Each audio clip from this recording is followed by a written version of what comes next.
இன்றைக்கி ஒரு குட்டி ஸ்டோரி கேட்போமா? ஆக்சுவலாக இதுவும் ஒரு ரியல் ஸ்டோரி தான். அதாவது ஒரு 90s நடந்த ஸ்டோரி. ஒரு ஸ்ட்ரீட்டில் ஹஸ்பண்ட் அண்ட் ஒய்ஃப் இருக்காங்க. அவங்களுக்கு 2 பெண் குழந்தைங்க. அதே ஸ்ட்ரீட்டில் இருக்கிற நெய்பர்ஸோட ஒரு நாள் அவங்களுக்கு சண்டை வருது.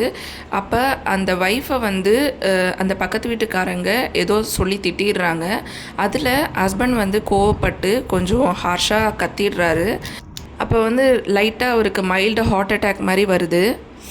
ஹாஸ்பிட்டலில் போய் செக் பண்ணாக்கா பிளாக் இருக்குது, ஸோ ஆப்ரேஷன் பண்ணணும் அப்படின்னு சொல்கிறாங்க. ஆக்சுவலாக அப்போ 90s காலகட்டத்திலலாம் பார்த்திங்கன்னா ஹார்ட் ஆப்ரேஷன் அப்படின்றது கொஞ்சம் பெரிய ஆப்ரேஷன் மாதிரி. அப்போ அவங்க ரொம்ப பயந்துட்டாங்க. ஆப்ரேஷனுக்கு 3 lakhs ஆகும் அப்படின்ற மாதிரி டாக்டரும் இன்ஃபார்ம் பண்ணியிருந்தாங்க.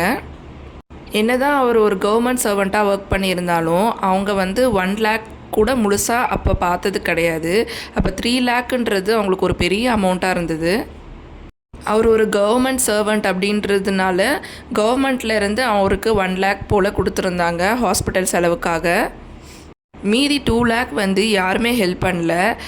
சொந்தக்காரங்க அப்படின்ட்டு யாருமே ஹெல்ப் பண்ணல. அவருக்கு கூட பிறந்தவங்க பார்த்திங்கன்னா 5 பேர். அதே மாதிரி அவங்க ஒய்ஃப்க்கு கூட பிறந்தவங்கன்னு பார்த்திங்கன்னா 4 பேர். இதில் யாருமே அவங்களுக்கு ஹெல்ப் பண்ணல. ஹெல்ப் பண்ணது அவரோட ஃப்ரெண்டு, க்ளோஸ் ஃப்ரெண்டுன்னு சொல்லிட்டு 2 பேர் இருப்பாங்க அவருக்கு. அதில் ஒருத்தர் தான் 2 lakhs போல் கொடுத்து ஹெல்ப் பண்ணார். எந்த வட்டியும் வாங்கலை. அதுக்கு வெறும் காசை மட்டும் கடனாக கொடுத்து அந்த கடனை இவங்க திருப்பி கொடுத்தாங்க.